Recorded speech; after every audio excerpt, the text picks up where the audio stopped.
कल जो क्लास चली थी रात में 9 to 10,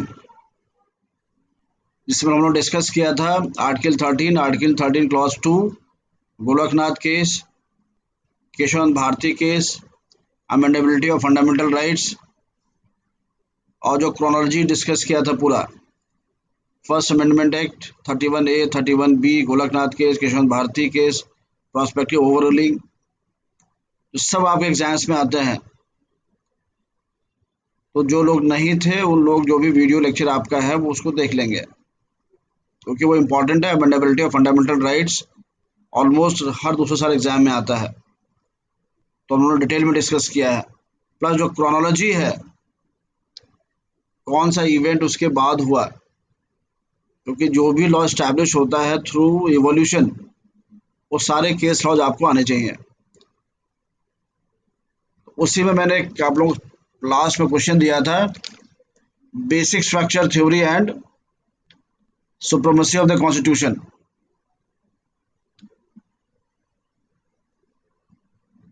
तो उसका मेन इशू ये है, जो गोलकनाथ केस में सुप्रीम कोर्ट ने पार्लियामेंट के पावर्स को लिमिट कर दिया था, that parliament can not amend even the fundamental rights. तो इस जो लिमिट कर दिया था पार्लियामेंट के पावर्स को, इसको हटाने के लिए, मीन्स पार्लियामेंट्री सुप्रीमेसी को स्टैब्लिश करने के लिए 24th अमेंडमेंट एक्ट पास किया था, जिसमें कि 5 प्रोविजन जोड़े थे, जिसमें केशवंत भारती केस ने जो 4 प्रोविजंस थे उसको कॉन्स्टिट्यूशनली वैलिड किया। लेकिन जो एक प्रोविजन था इसमें यह था कि parliament can amend any provision of the constitution by addition, variation और रिपील। संसद संविधान के किसी भी प्रावधान में संशोधन कर सकती है, उस प्रावधान में कुछ जोड़कर, उसमें बदलाव लाकर, या उसका निरसन रिपील करके। इसको कोर्ट ने जो है अनकॉन्स्टिट्यूशनल डिक्लेयर किया ऑन द ग्राउंड, ये कहते हुए कि भारत में पार्लियामेंट सुप्रीम नहीं है, भारत में कॉन्स्टिट्यूशनल सुप्रीम है, कॉन्स्टिट्यूशन संविधान सर्वोच्च है। इसलिए संविधान की लिमिटेशन, संविधान जो है लिमिटेशन लगाता है किसी भी संस्था पर, और कॉन्स्टिट्यूशनल सुप्रीमेसी कोर्ट ने स्पेसिफिकली कहा कि parliament has wide powers but not unlimited powers. संसद के पास असीमित अधिकार नहीं है, संसद के पास विस्तृत अधिकार हैं, लेकिन असीमित अधिकार नहीं है। और तब जाके ये बेसिक स्ट्रक्चर थ्योरी या सिद्धांत को सुप्रीम कोर्ट ने बताया कि बेसिक स्ट्रक्चर, जो कॉन्स्टिट्यूशन का जो बेसिक स्ट्रक्चर है, उसमें परिवर्तन नहीं कर सकते हैं, और बेसिक स्ट्रक्चर के जरिए संविधान की सर्वोच्चता को बचाने का सिद्धांत दिया, जो आज की तारीख में भी सबसे बड़ा लॉ हमारे देश का। Parliament can do anything, amend anything, but not the basic structure of the constitution, because in our constitution, in our constitutional setup, constitution is supreme and parliament is not supreme. Parliament has got limited power, wide power but not unlimited power, it has limited power. In India we follow the principle of constitutional supremacy and not parliamentary supremacy. Parliamentary supremacy Britain में है, वहां Britain में parliament कुछ भी कर सकती है, anything, उसको कोई भी क्वेश्चन मार्क नहीं लगा सकता है। बट इन इंडिया पार्लियामेंट जैसे ही कॉन्स्टिट्यूशन के खिलाफ कोई काम करने लगेगी ऑर्डिनरी लॉ से, तो पावर ऑफ जुडिशियल रिव्यू है वो खत्म कर देगा। और अमेंडमेंट एक्ट से अगर बेसिक स्ट्रक्चर को टच किया पार्लियामेंट ने, तो भी पावर ऑफ जुडिशियल रिव्यू का प्रयोग करके बेसिक स्ट्रक्चर के दायरे में अगर वो प्रावधान आते हैं, उस आधार पर वो अमेंडमेंट एक्ट भी रद्द कर दिया जाएगा।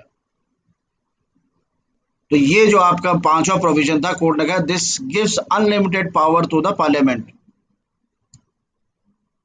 और अनलिमिटेड पावर हमारे कॉन्स्टिट्यूशनल सेटअप में किसी भी संस्था को नहीं दिया गया है, चाहे वो कितनी भी बड़ी संस्था हो। Limited power is one of the basic features of our constitution,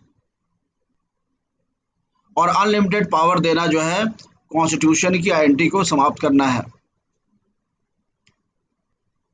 constitution को ही डिस्ट्रॉय करने का तरीका बन जाएगा ये,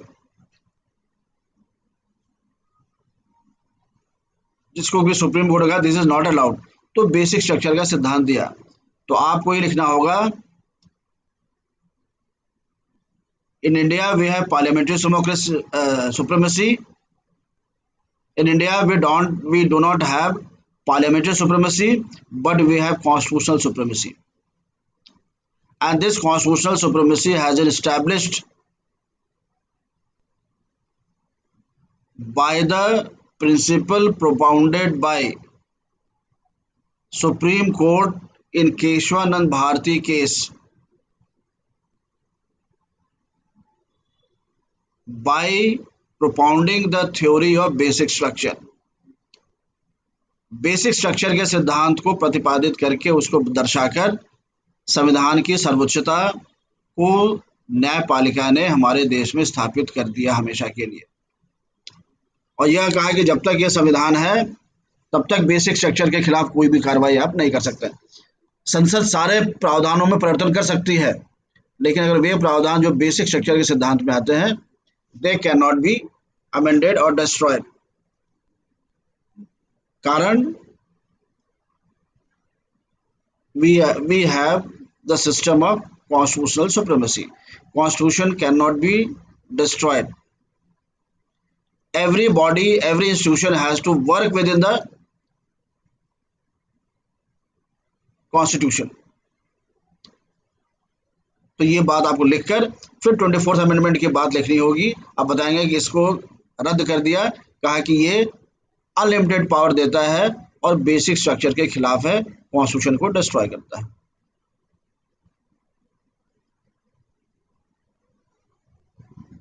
ठीक, तो ये आप कॉन्स्टिट्यूशनल सुप्रीमेसी इस ढंग से डिस्क्राइब करेंगे अगर आता है एग्जाम्स में तो। अब आइए बेसिक स्ट्रक्चर पर, तो उसमें भी आपको ये बात लिखनी है कि basic structure theory was given by the Supreme Court in Keshwanand Bharati versus Union of India case when 24th Amendment Act was challenged before the Supreme Court. और सुप्रीम कोर्ट ने 24th अमेंडमेंट एक्ट के इस प्रावधान को, जिसमें लिखा था कि पार्लियामेंट कोई भी संविधान का कोई भी प्रावधान अमेंड कर सकती है बाय एडिशन, वेरिएशन और रिपील। संसद संविधान का कोई भी प्रावधान परिवर्तित कर सकती है, कुछ जोड़कर, उसमें परिवर्तन लाकर या उसको निरस्त करके। इसको रद्द करते हुए कोर्ट ने कहा कि ये अनलिमिटेड पावर देता है, ऐसा आप नहीं कर सकते हैं, आपके पास विस्तृत अधिकार हैं, लेकिन जो हमारे संविधान के बेसिक स्ट्रक्चर के सिद्धांत हैं उसको आप डिस्ट्रॉय नहीं कर सकते हैं।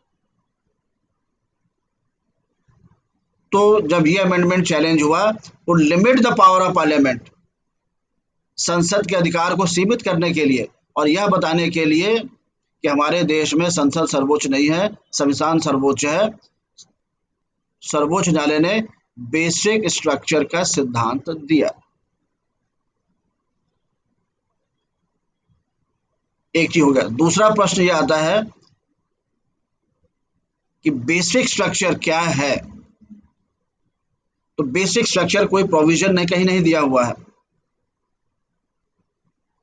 तो बेसिक स्ट्रक्चर को सुप्रीम कोर्ट ने ऐसे डिसाइड किया कि संविधान के वे प्रावधान जिनमें अगर कोई भी परिवर्तन किया जाएगा, कोई भी छेड़छाड़ किया जाएगा, तो संविधान का आपको स्वरूप ही दूसरा लगेगा। ऐसा प्रावधान, ऐसा प्रोविजन जिसमें परिवर्तन करने से संविधान का स्वरूप ही बदल जाए, तो वो प्रावधान संविधान का बेसिक स्ट्रक्चर माना जाएगा। आवश्यक नहीं है कि कोई प्रावधान बाकायदा लिखा हो संविधान में,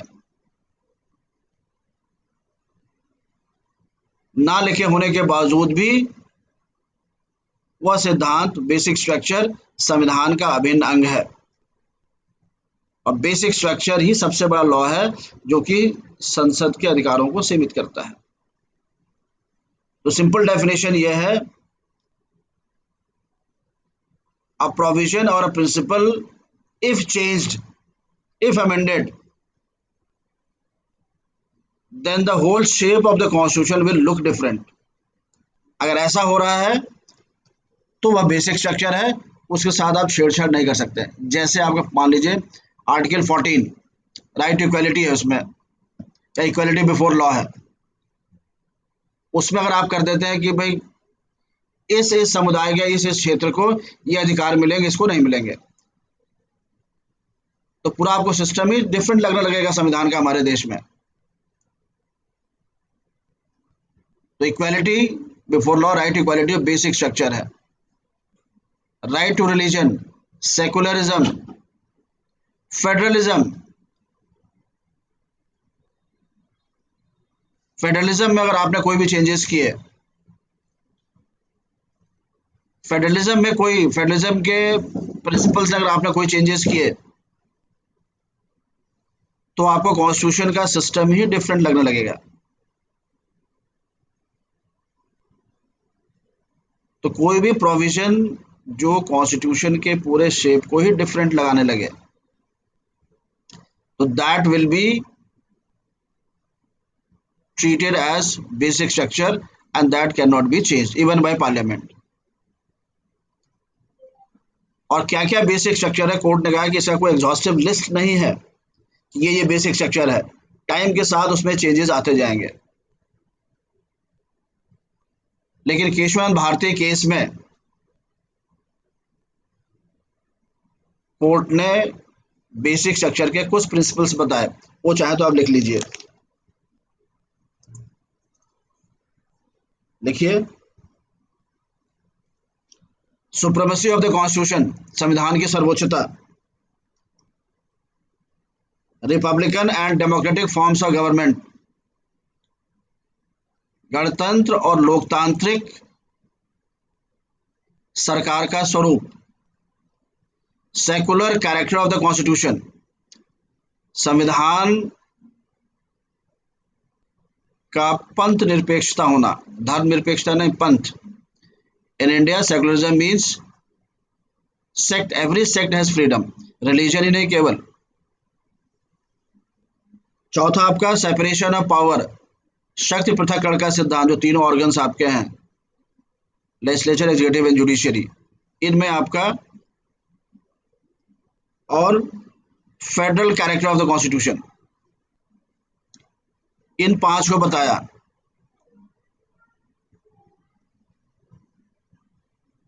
और कुछ लोगों ने इसमें और भी जोड़ा, rule of law, free and fair elections, ये भी बाद में जोड़े गए। तो बेसिक स्ट्रक्चर, एक प्रिंसिपल्स जो है वो एग्जॉस्टिव लिस्ट नहीं है, टाइम के साथ साथ उसमें चेंजेस आते रह सकते हैं। और फिर आपका इंदिरा नेहरू गांधी केस था, जो फेमस केस है, जिसमें कि आर्टिकल 329A जोड़ा गया, और बहुत फेमस केस है, जिसमें कि इलाहाबाद हाई कोर्ट ने ही आर्टिकल 329 कैपिटल ए को अनकॉन्स्टिट्यूशनल घोषित किया। उस आर्टिकल के द्वारा इंदिरा गांधी ने, जो रायबरेली में उनका इलेक्शन था, उसको उन्होंने रिट्रोस्पेक्टिवली, मतलब भूतलक्षी प्रभाव से उसको सही ठहराने का प्रयास किया, तो कोर्ट ने उसको रद्द कर दिया और कहा कि free and fair election is part of the basic structure. इसलिए इस चीज को आप नहीं, अमेंडमेंट के द्वारा भी नहीं हटा सकते हैं। अगर फ्री एंड फेयर इलेक्शन का क्वेश्चन मार्क लग रहा है, तो that has to be judicially reviewed, उसका न्यायिक प्रलोकन होगा। और उसी केस के बाद इंदिरा गांधी ने देश में इमरजेंसी लगाई थी, जो आप लोग सुनते होंगे। तो टाइम टाइम पर जो है बेसिक स्ट्रक्चर के जो प्रिंसिपल्स मैंने बताए वो आपके आते गए। तो बेसिक स्ट्रक्चर का सिद्धांत जो आपका है, दैट वाज देयर टू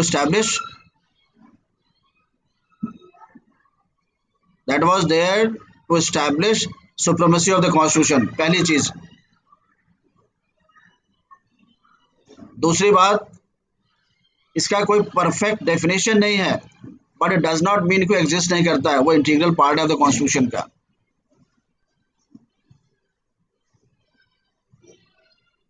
और तीसरी बात जो एक आप लिख लीजिए चाहे तो, justice Baldwin, justice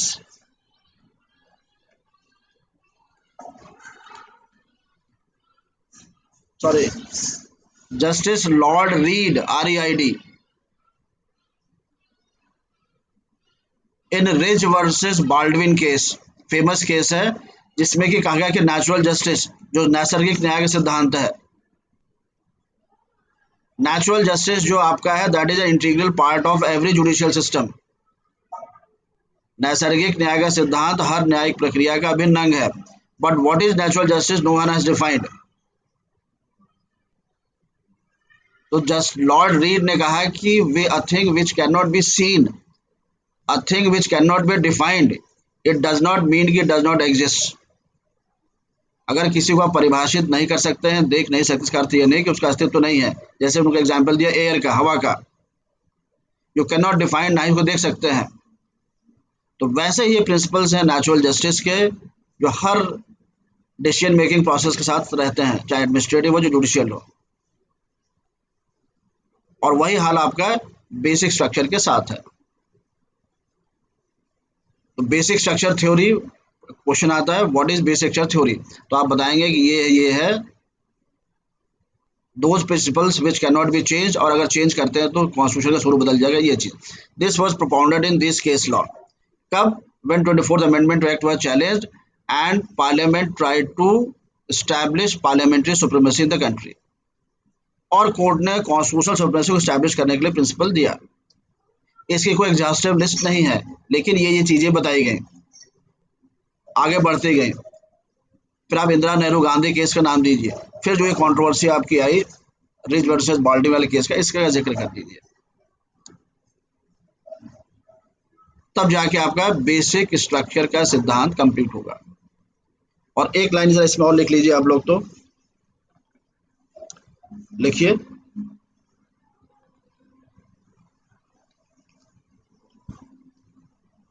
in M Nagaraj versus Union of India,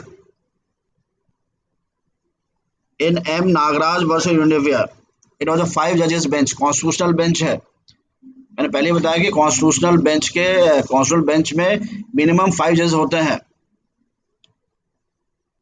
article 143 में, जिसमें कि राष्ट्रपति सलाह मांगता है सुप्रीम कोर्ट से, उस तथ्य पर जिसमें कि प्रेसिडेंट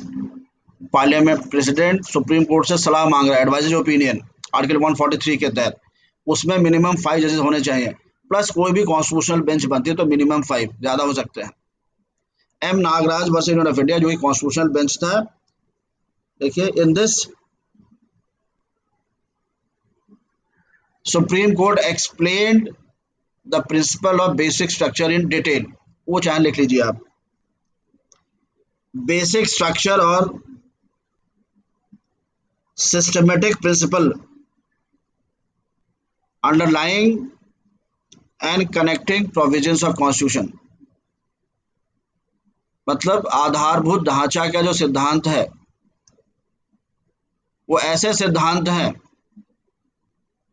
जो कि संविधान के प्रावधानों को जोड़ के रखते हैं, कनेक्ट करके रखते हैं। राइट टू इक्वालिटी पूरे कॉन्स्टिट्यूशन में चलती है, वो चाहे जब इलेक्शंस की बात आएगी, फंडामेंटल राइट्स की बात आएगी, कहीं पर भी आए तो राइट इक्वालिटी हमेशा। सेकुलरिज्म पूरे कॉन्स्टिट्यूशन में चलेगा आपका, कोई भी पार्ट, फेडरलिज्म नेचर जो है वो हर जगह इन्वॉल्व रहेगा वो। तो they are the connective provisions. और दूसरी बात, सबसे बड़ी बात जो है, basic structure are the principles which keep the continuity of this constitution. जो वर्तमान हमारा संविधान है इसकी कंटिन्यूटी निरंतरता को बनाए रखता है। मतलब बेसिक स्ट्रक्चर जो हमारा संविधान 1950 में था वही आज भी है, वही कल भी रहेगा। इसमें सारे परिवर्तन हो जाएंगे लेकिन बेसिक स्ट्रक्चर के प्रिंसिपल जो है दे विल कंटिन्यू। तो बेसिक स्ट्रक्चर जो है वो सिद्धांत है जो कि कॉन्स्टिट्यूशन की कंटिन्यूटी को लगातार बनाए हुए हैं। एक पहला कनेक्टिविटी, पूरा कॉन्स्टिट्यूशन चलता है।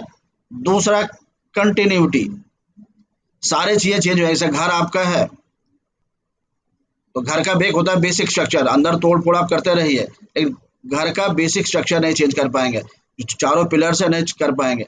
उसमें अगर कोई भी चेंज आप करेंगे तो ऑटोमेटिकली आपको घर ही दूसरा दिखने लगेगा। तो बेसिक चीज ये है बेसिक स्ट्रक्चर। जैसे घर है, घर का वो परिस्थिति, घर की वो सारी बातें जिसको जैसे ही आप चेंज करेंगे घर का नज़ारा ही डिफरेंट हो जाएगा, वो बेसिक स्ट्रक्चर घर का हो जाएगा। वही इस कॉन्स्टिट्यूशन के साथ है, कॉन्टिन्यूटी है। देखिए, this doctrine has been derived from German constitution.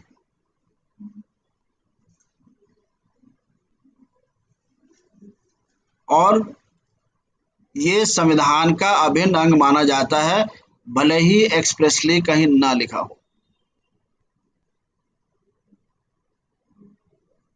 तो बेसिकली बेसिक स्ट्रक्चर को आप डिफाइन करेंगे, those principles if they are changed then the whole shape of constitution will look different.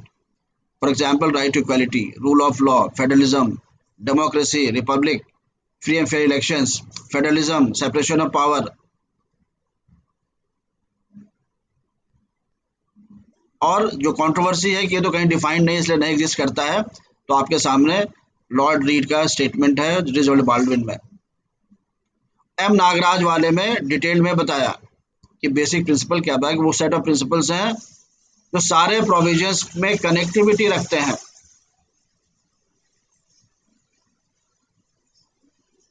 सारे प्रिंसिपल्स को कनेक्ट करके रखते हैं, प्लस कॉन्स्टिट्यूशन को एक कंटिन्यूटी प्रदान करते हैं। And they maintain the supremacy of the constitution.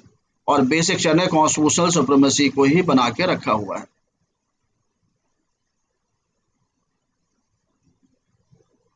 तो ये सारी बातें आपकी बेसिक स्ट्रक्चर को लेकर हैं। तो इस पर एक स्पेसिफिक आंसरिंग आप करेंगे, क्वेश्चन लिख लीजिए। What is basic structure? Define and mention some principles of basic structure through case laws. तो एक केशवंत भारती केस का है जो 4-5 बताए मैंने। इंदिरा नेहरू गांधी केस में फ्री एंड फेयर इलेक्शंस। फिर आपका Minerva mill versus Union of India जिसमें जुडिशियल रिव्यू, फंडामेंटल राइट, तमाम चीजें करके है। इन 3 केस लॉ का नाम लिखकर आप 4, 5, 6, 7, 8, 10 जो है वो गिना दीजिए। एक्सप्लेन करिए what is basic structure. M Nagaraj case का जिक्र करिए। व्हाट इज इट्स इंपॉर्टेंस वो बताइए। उसके बाद जो कंट्रोवर्सी आती है दिखाई नहीं पड़ता है तो रिजल्ट बार्सिन का डिस्कस करिए। और क्या बेसिक स्ट्रक्चर है वो 3 केस लॉ लिख के 4, 5, 10 जो है गिना दीजिए। एंड लास्ट में लिखिए कि ये एग्जॉस्टिव लिस्ट नहीं है, it can change from time to time, क्योंकि समय के साथ साथ कॉन्स्टिट्यूशन भी बदलता है आपका। पहले बताया लॉ इज डायनेमिक, लॉ जो है गतिशील है, वो स्टैटिक नहीं है। सोसाइटी जैसे चेंज होगी वैसे आपका लॉ चेंज होगा। कोरोना क्राइसिस में सारे लॉज चेंज हो गए, नोटबंदी लगी उसके बाद सारे सिस्टम चेंज हो गए आपके। तो ऐसे करके फिर आपका क्वेश्चन कंप्लीट होगा। तो 2 सवाल लिखिए। Discuss constitutional supremacy विज़ basic structure theory. संविधान की सर्वोच्चता बनाम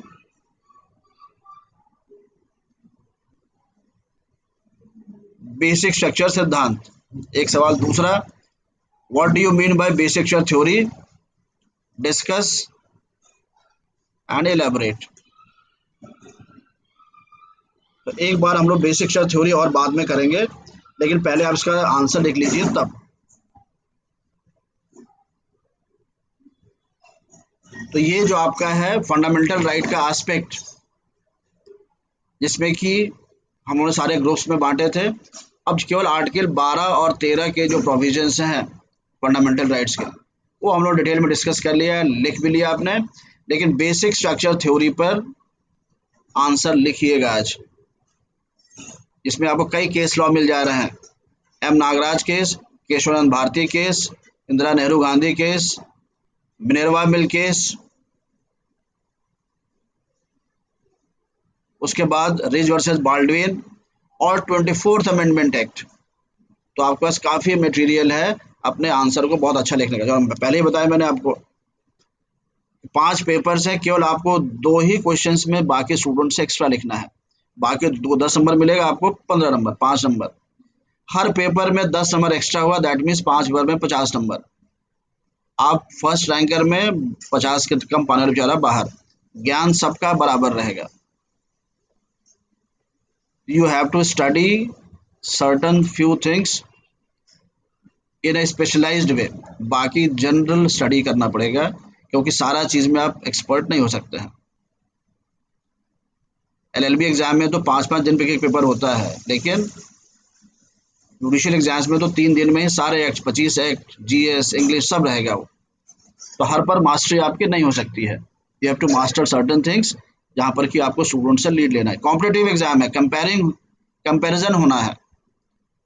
उसने किसी क्वेश्चन में 1 पॉइंट लिखा है, आपने 2 पॉइंट लिख दिया है, तो आपको नंबर मिल जाएगा डबल, भले ही 2 पॉइंट भी बहुत कम हो। तो कंपैरेटिव मार्किंग है, इसलिए ये आपको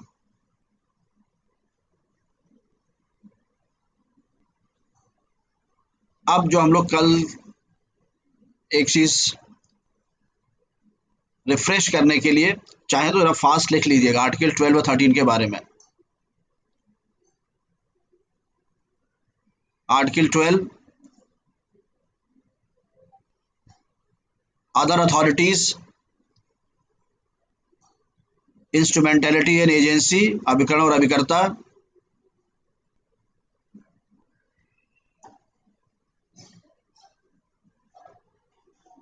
university of Madras case, Shanta by case,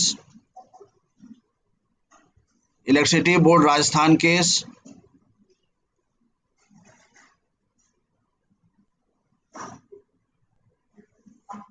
justice Matthew in Sukhdev versus Bhagat Ram, international airport authority case, MC Mehta case,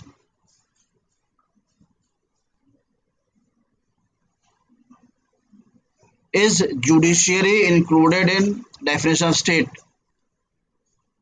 क्या न्यायपालिका राज्य की परिभाषा में शामिल है? Next, should private sector be included in the definition of other authorities in article 12। क्या अनुच्छेद 12 में निजी क्षेत्र को भी अन्य प्राधिकार की परिभाषा में लाना चाहिए?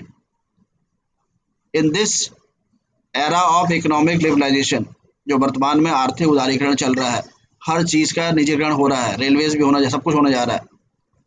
तो जब सबका निजीकरण हो जाएगा तो फंडामेंटल राइट्स हम मांगेंगे किससे? जब आपको स्टेट के खिलाफ ही, सरकार के खिलाफ ही मिलना है, और कोई चीज़ सरकारी रह ही नहीं जाएगी। तो आप देखिए रहे हर जगह लोगों को निकाला जा रहा है जहाँ प्राइवेटाइजेशन हो रहा है, वो एस्पेक्ट।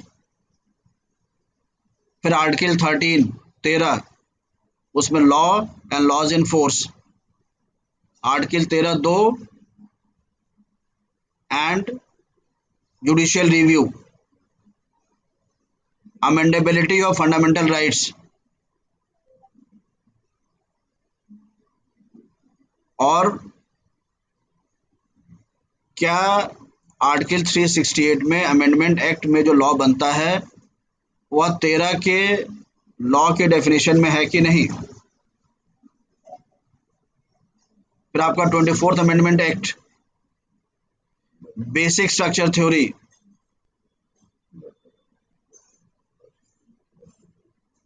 फिर यहाँ पर जितने केस लॉज आपके हैं, Shankari Prasad case, Sajjan Singh case, Golaknath case, prospective over ruling, 17th amendment act, first amendment act, which body pass the first amendment act 1951, किस संस्था ने देश का जो पहला संशोधन अधिनियम था उसको पारित किया, कल डिस्कस किया था। फिर आपका article 31 capital A, article 31 capital B, फिर 9th शेड्यूल, और फिर आपका बेसिक स्ट्रक्चर में Kesavananda Bharati case, 24th amendment act, Indira Nehru Gandhi case, M Nagaraj case, Minerva मिल केस, इन सारी बातों को आपको समझना है, डिस्कस करना है, याद कर लेना है, रट लेना है, फैक्चुअली या कंसेप्चुअली। तो जो सवाल मैंने लिखा है उसका आंसरिंग करिएगा, और कल से फिर हम लोग जो फंडामेंटल राइट्स एक्चुअल आपके हैं, राइट टू इक्वालिटी का जो ग्रुप है आर्टिकल 14 से लेकर 18 तक वाला, वो ग्रुप हम लोग स्टार्ट करेंगे। 12 और 13 जो है जनरल प्रोविजंस थे जो सबके साथ लागू होते हैं।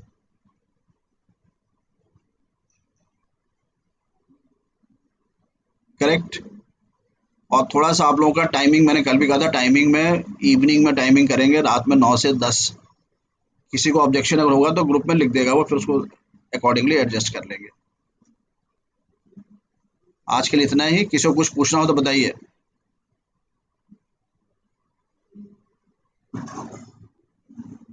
और एक एक्सपर्ट है उनसे सीपीसी, जुडिशियल ऑफिसर हैं, ऑलरेडी सिलेक्टेड कैंडिडेट हैं वो, उनका क्लास चलेगा सीपीसी का। तो क्लास कब से स्टार्ट होगा वो बता देंगे आपको, हो सकता है कल या फिर नेक्स्ट वीक से। हर वीक में एक क्लास रहा करेगा उनका सीपीसी का। तो किसी को कुछ पूछना हो तो बता दे। और timing 9 to 10 in the evening रहेगा, किसी को दिक्कत हो तो मुझे ग्रुप में लिख देगा। और आपका जो 4 डे वीक क्लास चलता है that will be 5 day week. मतलब किसी को कुछ नहीं पूछना है।